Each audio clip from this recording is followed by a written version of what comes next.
On my day off, I invited my mother-in-law for a walk since the weather was nice. She agreed immediately, and as we were enjoying a pleasant stroll in the neighborhood park, I received a call from my husband. Oh my God. Mom has apparently collapsed. What? What is he talking about?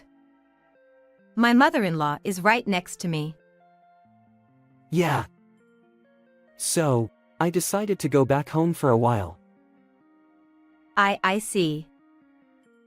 While I was puzzled, my mother-in-law smiled and said, "Keep this a secret, okay?" She said it so Adam couldn't hear, placing her finger in front of her lips. I'll be back next Tuesday at the latest. Bye. With that, he hurriedly hung up. What on earth is going on? A few days later, Adam came back. How is your mom doing? Oh, she's not doing very well. He sat on the sofa, looking serious. We might have only a little time left with her. I see. Since then, my mother-in-law and I have been in regular contact, preparing for various things. Unaware of this, Adam mumbled about being troubled and started fiddling with his smartphone. And then, Will you marry me? it's my 5th year in New York, at a 3-star restaurant I could never have imagined going to before. I was proposed to by my boyfriend whom I met here. Today is the happiest day of my life. I vowed in my heart to live with him. My name is Mary Holland. I moved to the city after my parents passed away. I've always been aware of my carefree life in the countryside. When I first arrived in New York, I was overwhelmed by the height of the buildings and the number of people, freezing in place for a while. Being a thorough country bumpkin who had never been to a city, I was often at a loss about what to do. In my hometown, locking the door when going out wasn't a habit, and it was normal to receive vegetables from a neighbor, rarely buying them myself. Even working in a company was something I had to get used to, and I made many mistakes at first. Mary, what kind of job did you start with? I worked as a clerk in a commercial company. There weren't many places that would hire a country girl who wasn't a new graduate. While eating the stylishly presented food, my boyfriend, my now fiancé Adam and I reminisced about the past. Why did you switch to working at a library? Was it because of your workplace? Well, everyone got along well enough. But the company was incredibly exploitative. Yeah, it must be hard to tell which companies are bad when you first move to New York. Exactly. Back then, I didn't realize it was what people call a black company. I just thought I was being overworked, but that it was normal in the city. It's scary how you can get used to things. At that time, I was willing to work anywhere that would hire me. Having spent most of my money on moving and funeral expenses, I needed to earn quickly. Compared to my hometown, the pay was higher here and trains were frequent, so I thought I wouldn't miss the last train home. But the reality wasn't so kind. The company that finally hired me had me working from the first train in the morning to the last train at night. Lunch break was only 30 minutes, and going out during work was prohibited. I was earning money but had no time to spend it. I genuinely thought this was normal back then. That must have been tough. Why did you decide to become a librarian? I already had a librarian license from the university. But when I moved here, the library was too far, so I gave up. Then I decided to quit and move closer, and managed to get a job at a library. Did something specific make you quit? There was an old lady crouched in front of an eye clinic. I helped her to the station, but then I was late and got scolded badly. The stress of the job was taken out on me, and I was yelled at for 3 hours for things like always being late and dressing sloppily. My boss's face from that time still haunts me. You helped someone, yet you got scolded? Exactly, so I decided that company wasn't for me and handed in my resignation that day. You're very proactive. I respect that. Thanks to that, we met, and I have to be grateful. Yes, I hope that old lady is doing well. Since I changed jobs and started working at the library, my life has changed dramatically. I have proper days off and can take paid leave. The people at work are very kind and taught me everything with patience. The pay is lower than at the prior company, but I'm happy to be surrounded by books I love, feeling a great sense of fulfillment. While working in this wonderful environment, I met Adam, who was looking for a book, and we hit it off.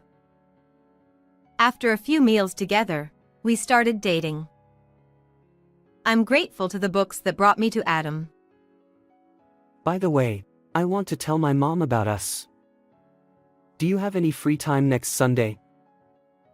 How about next Sunday? Okay. I'll contact my mom. She's strict, but she's not a bad person. She'll accept you, don't worry. Thank you. Tell me what she likes, okay? Sure, let's go buy something together. Maybe give her a recommended book as a present. That sounds great. We continued chatting while eating the delicious food and drinking wine, maybe a bit too much. But I'll never forget the signed marriage certificate Adam gave me at the end. May these happy days continue forever. Time passed, and today was the day to visit my mother-in-law. I was nervous about meeting her for the first time. I got up earlier than usual and dressed carefully. Welcome, both of you. Thanks for coming all this way. Thanks, Mom. This is my wife, Mary. Nice to meet you. I'm Mary. I may be inexperienced, but I look forward to being part of the family. At the entrance stood a kind-looking woman who quickly told me to lift my head and guided us inside. After some casual chat about where I'm from and my hobbies, she suddenly asked, "So, Mary, what do you do for work?" The atmosphere changed slightly. She works as a clerk at a library.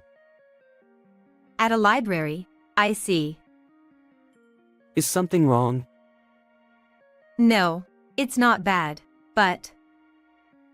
I noticed Maya's face cloud a little. I didn't expect to be questioned about my job, so my hands started sweating. I'll be honest, Mary.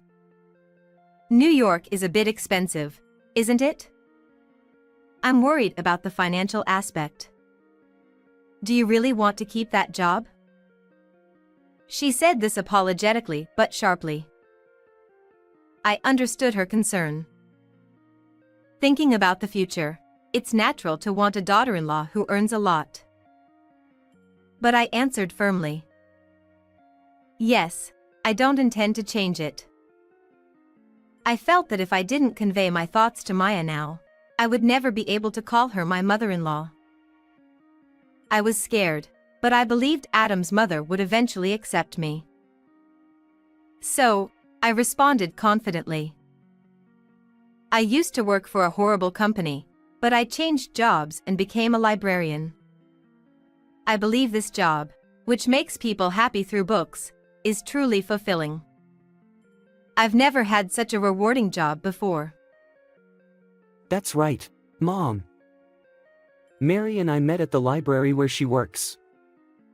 Books brought us together. I earn enough money, so you don't have to worry. Adam also agrees with my opinion and supports me. I'm very proud of this job.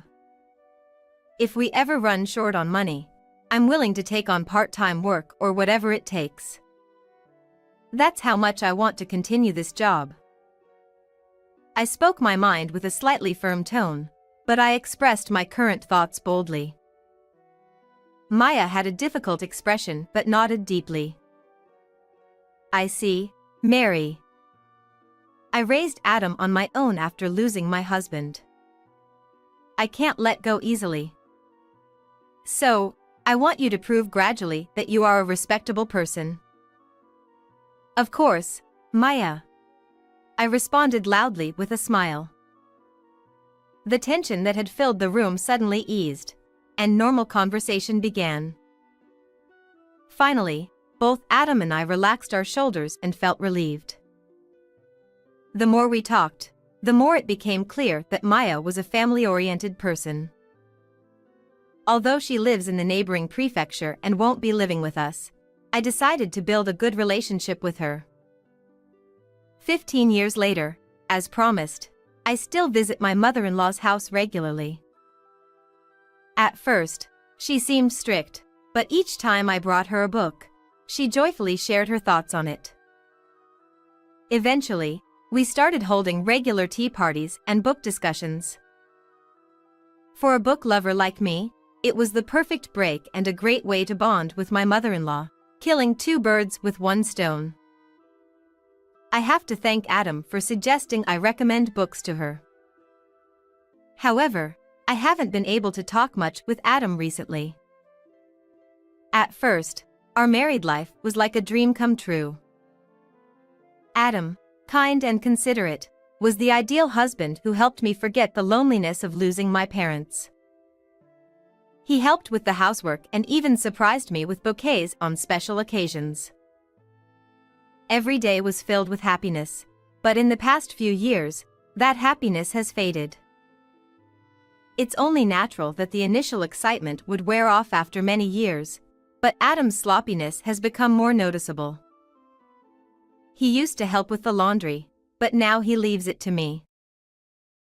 He doesn't even put his clothes in the washing machine anymore, and his socks are always inside out. When I point this out, he complains, "It's a hassle. If you don't like it, do it yourself." He stopped cleaning up after himself, ignored the doctor's advice about his diet, and started criticizing the healthy meals I made for him. Hey, Adam. Don't you think you're being a bit cold? Today, too, I sighed at the leftover food on his plate. The menu was designed to address his iron and calcium deficiencies. He used to compliment me on my cooking. Is that so?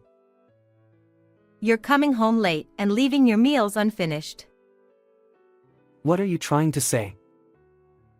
Do you think of me as a servant or something? I lowered my voice a bit and asked. In the early days, he used to say that it was natural for a married couple to share housework, but now he does nothing. If I didn't make dinner, he would get angry and leave. The stress of doing housework while trying to keep Adam happy was building up. I've had enough. I don't think of you like that. Then what about your recent behavior? I'm not just a convenient woman. You think I see you that way? I'm disappointed. I thought I was showing you love, but if you don't see it, fine. Love? I don't feel any of it. You should be grateful for my salary, allowing us to live in this nice house. Stop complaining. With that, Adam went back to his room. I knelt on the spot, taking deep breaths to calm the rising emotions. Such incidents had become a daily occurrence. Whenever I pointed out something, he would twist the conversation to make it seem like I was at fault. We no longer shared the same bed. I swallowed the words "it's painful" that were about to escape my throat and began cleaning up the leftover food. I wished that my feelings would wash away with the running water. A few days later. It's a weekday, but the library is closed, so I have the day off. The weather is nice, so I decided to visit my mother-in-law and invite her for a walk. She readily agreed, and as we walked through a nearby park, enjoying the pleasant sunlight, I received a call from Adam. It's terrible, Mary.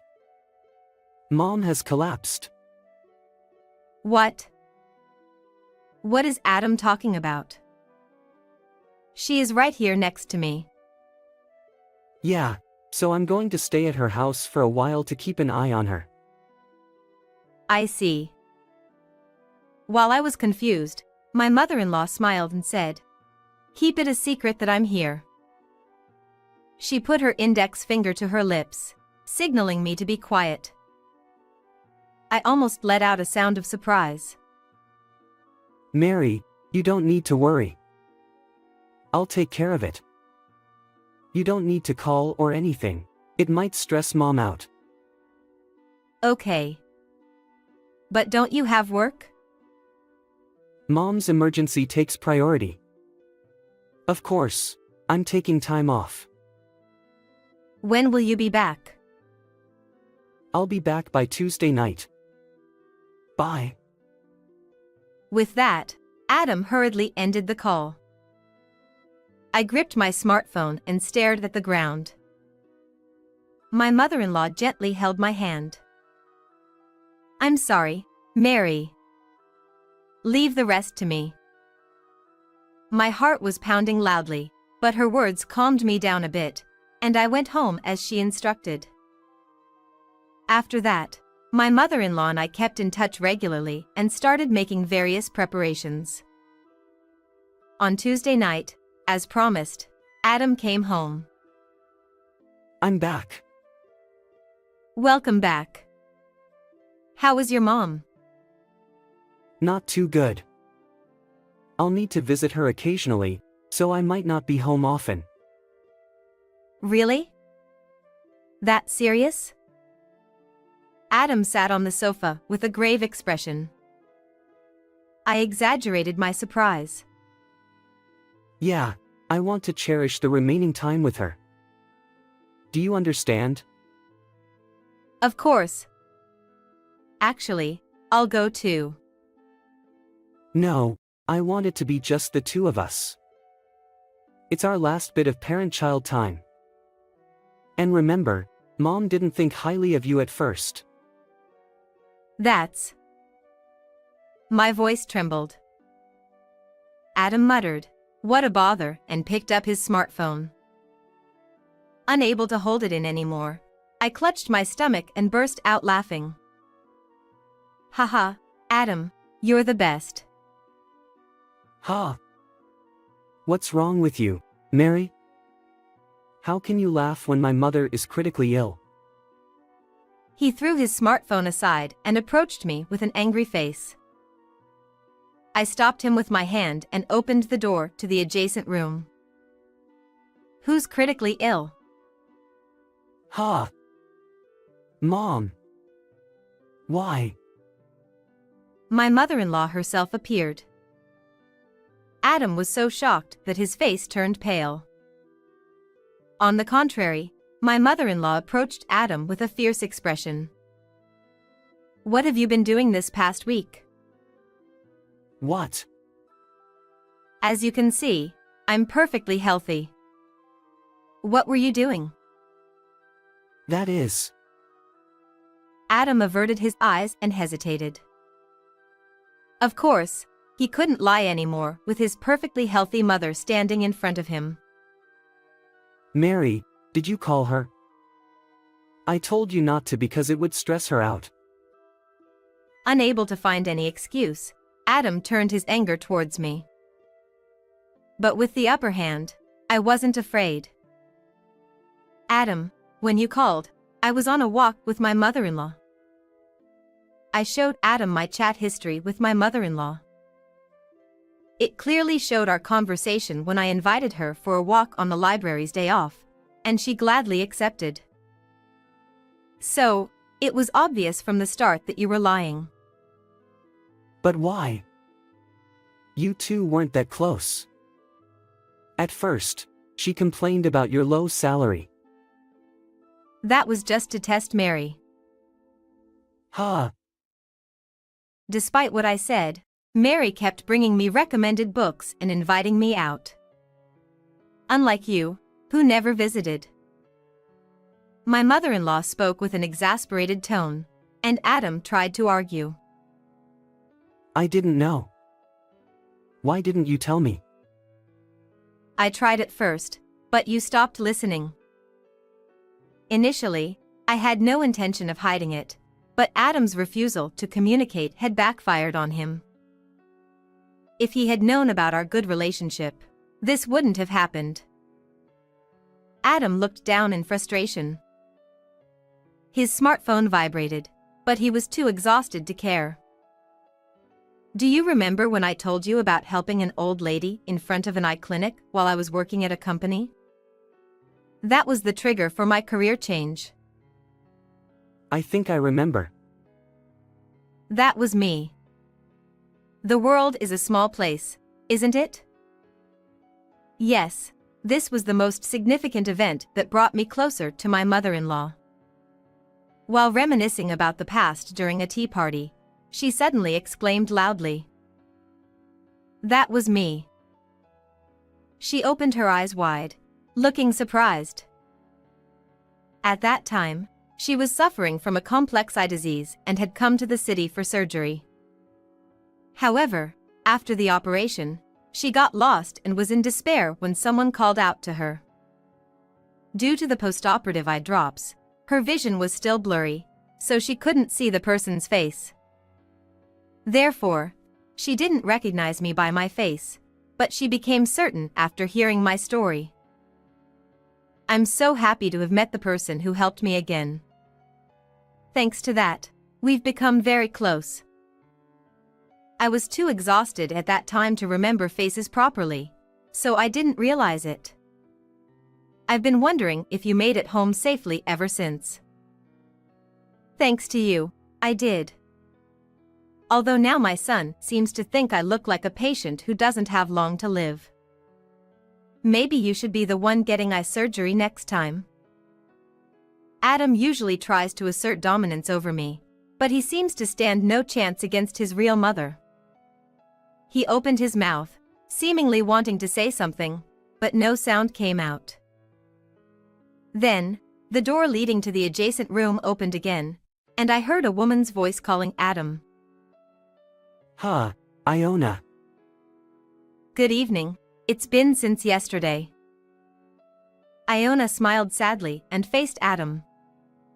She was slightly younger than me, with a well-defined face, a delicate frame, and a floral dress that suited her well. Seeing her slightly trembling shoulders evoked a protective instinct. I could somewhat understand why Adam fell for her. Why are you here, Iona? When I got home after we said goodbye yesterday, these people were there. They told me everything. You're married, aren't you? How did you? I hired a detective agency to investigate everything over the past week. A week ago, right after I hung up the phone with Adam, my mother-in-law sent me home and went straight to the detective agency. She didn't care about the cost and urgently requested an investigation into her son's affair.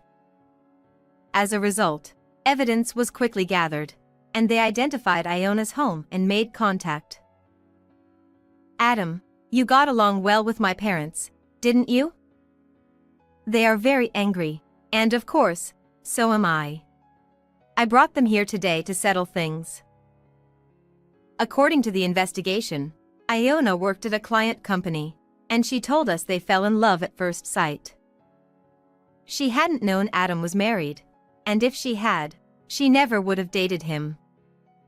Her parents, who had been considering marriage, were furious upon learning the truth about Adam.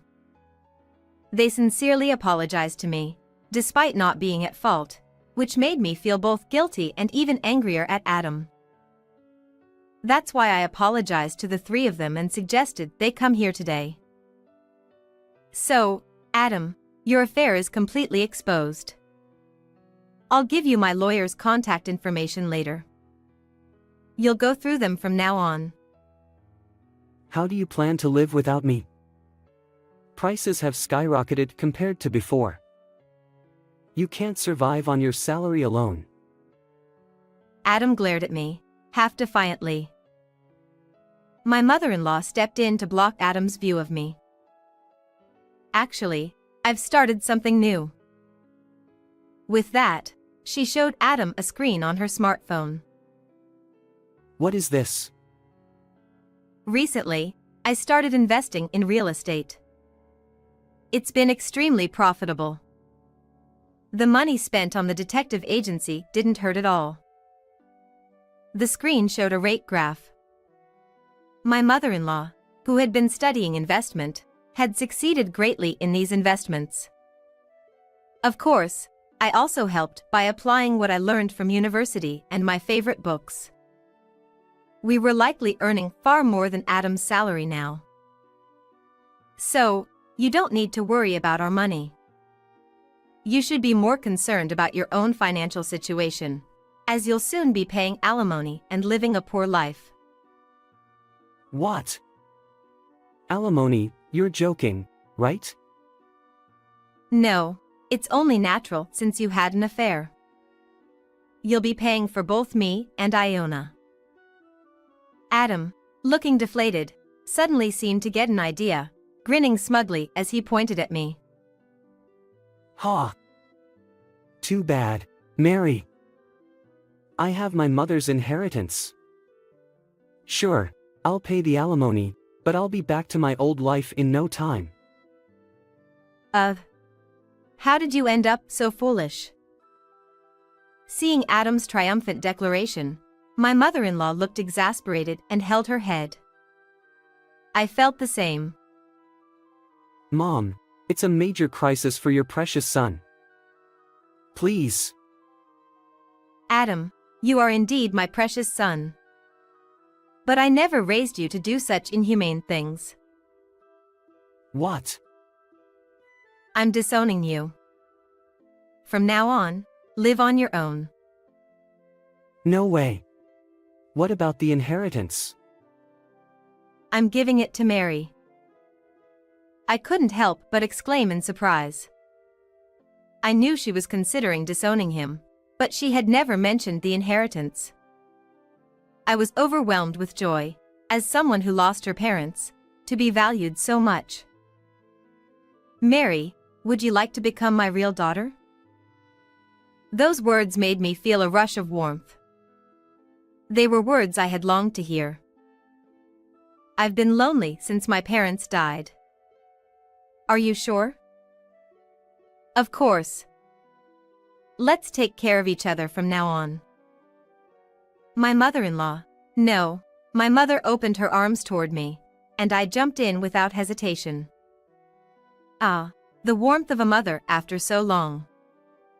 Today might be the worst day of my life, but it's also the best day of my life. Seeing us, Adam yelled, "That's a lie," in anger. So, Mary, this was your plan all along. You got close to me for my mother's inheritance and deceived her. Adam turned red with rage, but I calmly replied, "You reap what you sow." I felt a weight lift off my shoulders. From now on, I would live freely with my mother. By the way, this has been buzzing non-stop. Iona handed Adam his vibrating smartphone. As Adam answered it in frustration, a man's angry voice shouted, "You're fired." Trouble with a client. Marriage fraud. This must be a mistake. A pale Adam desperately tried to explain but was cut off. He stood there helplessly, with only a smiling Iona in front of him. Iona, you're on my side, right? Adam reached out to her like praying to a god, but she brushed him off. Adam, I once married a terrible man and got divorced. I truly thought I could be happy this time. Iona. But you were the same. I reported it to the company. Goodbye." With that, Iona headed for the door, and my mother followed. I handed the completed divorce papers to Adam and left the house. After that, Adam surprisingly agreed to the divorce easily. We received alimony, and my mother and I moved to an apartment to avoid Adam's intrusion. According to rumors, Adam struggled to find a new job. We had spread his bad reputation, making it difficult for him to get another job in the same industry. He was probably living a poor life by now. "Good morning, Mom." "Good morning, Mary. It's such a nice day. Shall we have a picnic at that big park today?" "Sounds great. Let's make some sandwiches and bring them." I lived peacefully with my mother in our apartment. We went to the library to study real estate investment together, spent weekends going out, sharing book reviews, and enjoying a leisurely time. Our investments continued to succeed, and my mother's savings kept growing. Spending time with my beloved books and my beloved mother, I was happy.